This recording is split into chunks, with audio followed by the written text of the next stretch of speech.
Hello friends, super magic રસોઈમાં મિત્રો હું આપનું સ્વાગત કરું છું. આજે હું ઊંધિયાના મસાલાની રેસીપી તમારી સાથે શેર કરું છું.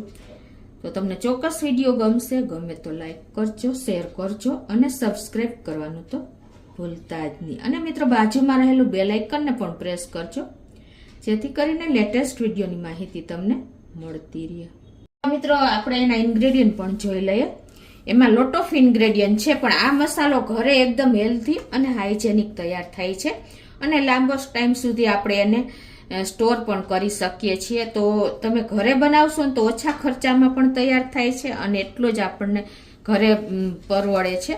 તો એના ઇન્ગ્રેડિયન્ટમાં આપણે જો ધાણા લીધા છે, પછી તલ છે, વરિયાળી છે, તજ છે, લવિંગ છે, મરી છે, એલચી છે, એલચો છે, પછી આપણે મગફળીના દાણા છે, સૂકું ટોપરાનું ખમણ છે અને ખાંડ છે, આમચૂર પાવડર છે, તજ છે, મરચા છે, લીમડો છે, કસૂરી મેથી છે, હળદર લેશું, લાલ મરચું લેશું, મીઠું લેશું ને તેલ લેશું. તો બનાવવાનું ચાલુ કરીએ.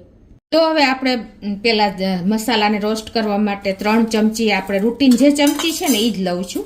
3 ચમચી આખા ધાણા, 1 ચમચી આપણે વરિયાળી છે અને 1 ચમચી આખું જીરું છે.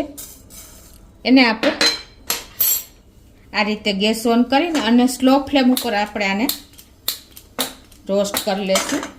તો પહેલાં આજે આપણે આ 3 વસ્તુને રોસ્ટ કરી લેશું. મિત્રો આ રીતે શેકવાનું કારણ એ છે કે આપણે જે મસાલામાં મોઇસ્ચર હોય કે કાંઈ પણ હોય ને, તો આ રીતે તમે શેકીને કરશો ને તો એની અરોમા પણ સરસ આવશે અને લાંબો ટાઈમ સુધી આપણો મસાલો પણ એવો ને એવો રહેશે અને મોઇસ્ચર તમારું ઉડી જશે. તો 1 મિનિટ જેવું થયું છે. આને આપણે બહુ નથી શેકવાના, ખાલી એની અરોમા આવે ને એટલા જ શેકવાના છે. હવે આમાં આપણે ખડા મસાલા નાખશું. તો 10 લવિંગ, 1 ચમચી આખા મરી અને 4 આપણે એલચી અને 2 એલચા લીધા છે. એને મેં ખોલી લીધા છે, આ રીતે મોઢા ખોલી નાખ્યા છે. 3 સ્ટીક આપણે નાની સાઈઝના ટુકડાની તજ, 2 તમાલપત્રો અને 3 સૂકા મરચા. આ બધું જ આપણે સ્લો ફ્લેમ ઉપર જ આને રોસ્ટ કરશું. અને આપણે 3 બાદિયા લીધા છે, એને પણ આપણે આ રીતે ટુકડામાં નાખશું ને તો જલ્દી શેકાઈ જશે. અને તમાલપત્રને પણ આપણે થોડાક પાંદડા કટ કરી લેશું એટલે જલ્દી શેકાઈ જાય. હવે આને આપણે સ્લો ફ્લેમ ઉપર કન્ટિન્યુ 1-2 મિનિટ શેકી લેશું. તો આ રીતે જો આપણે સ્લો ફ્લેમ ઉપર સરસ મસાલા રોસ્ટ થઈ ગયા છે. તો હવે એને આપણે એક પ્લેટમાં લઈ લેશું. હવે એ જ પેનમાં આપણે 2 ચમચી સફેદ તલને શેકી લેશું, કેમ કે આપણું પેન ગરમ જ છે અને ગેસની ફ્લેમ આપણે સ્લો જ રાખી છે. આપણા તલ શેકાઈ જશે પેનમાં.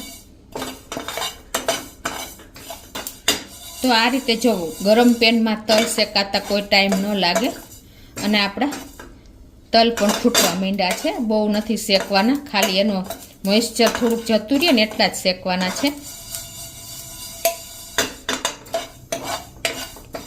તો એને પણ આપણે એક પેનમાં કાઢી લેશું. અને હવે એ જ પેનમાં આપણે 2 ચમચી કાચી સિંગ લેશું. એને પણ આપણે આ જ રીતે 1 મિનિટ રોસ્ટ કરશું. તો આ રીતે જો આપણે દાણા શેકાઈ ગયા છે અને અત્યારે હું ગેસને બંધ કરી દઉં છું. અને હવે એમાં આપણે આ 2 ચમચી ટોપરાનું ખમણ લીધું છે, એને પણ બંધ ગેસે જ આપણે આ રીતે શેકી લેશું, કેમ કે ખમણને કોઈ ટાઈમ નથી લાગતો. તો આપણે જો બંધ ગેસે જ ખમણ અને દાણા 2 સરસ શેકાઈ ગયા છે. તો એને આપણે આ તલ ભેગા જ નાખી દેશું. પાછી આપણે ગેસની ફ્લેમ ઓન કરી દઈશું અને સ્લો ફ્લેમ ઉપર આપણે 10 થી 15 લીલા લીમડાના પત્તા લીધા છે. એને આપણે સ્લો ફ્લેમ ઉપર આ રીતે જો એકદમ પાન સંકોચાઈ જાય ને ત્યાં સુધી, એકદમ ક્રન્ચી થાય ને ત્યાં સુધી શેકી લેશું. તો આ રીતે જો આપણે લીમડાને ધોઈને અને કોરો કરીને જ શેકવાનો, એટલે ઝડપથી શેકાઈ જાય. આ રીતે જો પાન બેવડા વરવા માંડ્યા ત્યાં સુધી આપણે સ્લો ફ્લેમ ઉપર શેકી લેવાનો છે. આ બધા મસાલા મિત્રો, તમે આ મસાલો તૈયાર કરેલો હશે ને તો ઊંધિયું ફટાફટ તૈયાર થઈ જશે. ત્યારે તમારે કોઈ બધા મસાલા ભેગા કરવાની જરૂર નહીં રહે. અને મિત્રો બીજું કે આપણે જ્યારે બહારથી ઊંધિયું લઈ આવીએ છીએ ને ત્યારે આપણે એ જ વિચારીએ છીએ કે આપણે ઊંધિયાનો ટેસ્ટ બહાર જેવો કેમ નથી બનતો, પણ તમે જો આ મસાલો બનાવીને તૈયાર રાખશો ને તો જે બહારથી આપણે માર્કેટનું ઊંધિયું લઈ આવી છીએ કે કોઈ રસોઈયા મહારાજનું ઊંધિયું લઈ આવી છીએ ને એવો જ આ ટેસ્ટ બનશે આ મસાલાથી. તો જો આપણા પાન પણ ચીમડાઈ ગયા છે અને આવી રીતે તમારે ટેસ્ટ કરી લેવાનો કે ભૂકો થઈ જતો હોય ને ત્યાં સુધી તમારે એને સ્લો ફ્લેમ ઉપર શેકવાના છે. આ મીઠા લીમડાના પાનની અરોમા પણ એટલી જ અત્યારે સરસ આવી રહી છે. તો એને પણ આપણે હવે એક પ્લેટમાં કાઢી લેશું અને ગેસની ફ્લેમ આપણે બંધ કરી દેશું. હવે આ પેન આપણું ગરમ જ છે, ગેસ ઓન નથી કરતા. એમાં આપણે 1 ચમચી આ કસૂરી મેથીને પણ શેકી લેશું. જો તમારી પાસે કસૂરી મેથી અવેલેબલ ન હોય ને તો અત્યારે માર્કેટમાં આપણે શિયાળો છે અને મેથી ફૂલ જોવા મળે છે. તો આ રીતે તમે લીલી મેથીને પણ મેં તમને વિડીયો શેર કરેલો છે, ઇન્સ્ટન્ટ તમે કસૂરી મેથી કરી શકો છો.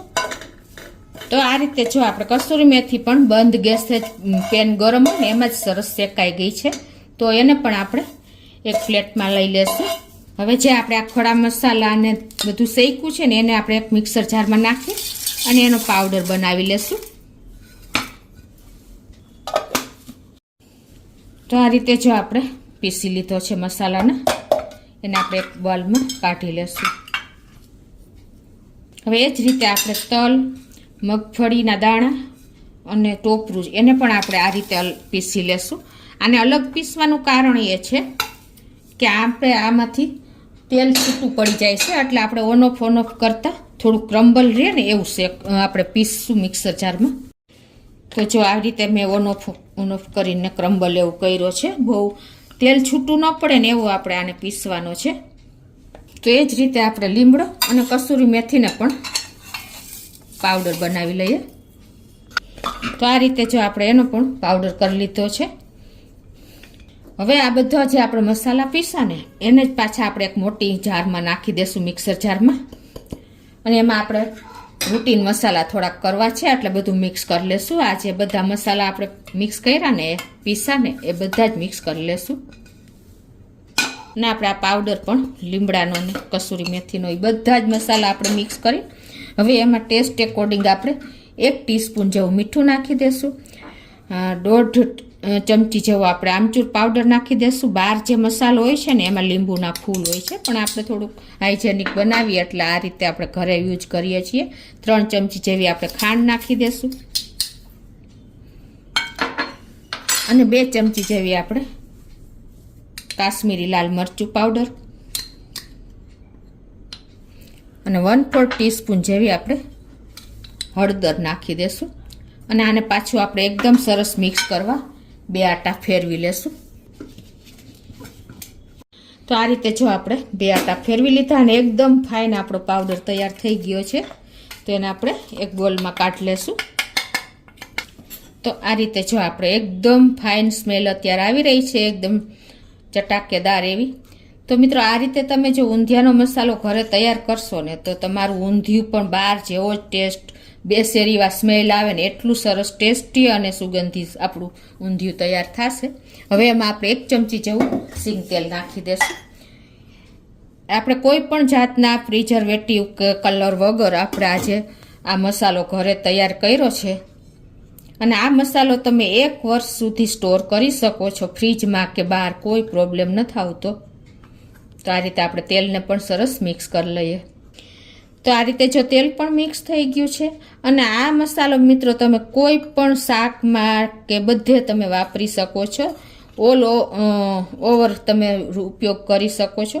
એટલે તમારા શાકનો ટેસ્ટ પણ અનેક ગણો વધી જશે અને લોકો આંગળા ચાટતા રહી જાય ને એવું સરસ તમારું શાક બનશે કે ઊંધિયું કાંઈ પણમાં તમે ઉપયોગ કરી શકશો. તો મિત્રો આ રીતે આપણે ઊંધિયાનો મસાલો રેડી છે. તો હમણાં જ આપણે સંક્રાંત આવી રહી છે અને ઊંધિયાની સિઝન પણ ચાલી રહી છે. તો તમે ચોક્કસ એક વખત આ રીતે ટ્રાય કરજો. તો હવે એને આપણે એરટાઈટ જારમાં ભરી લેશું.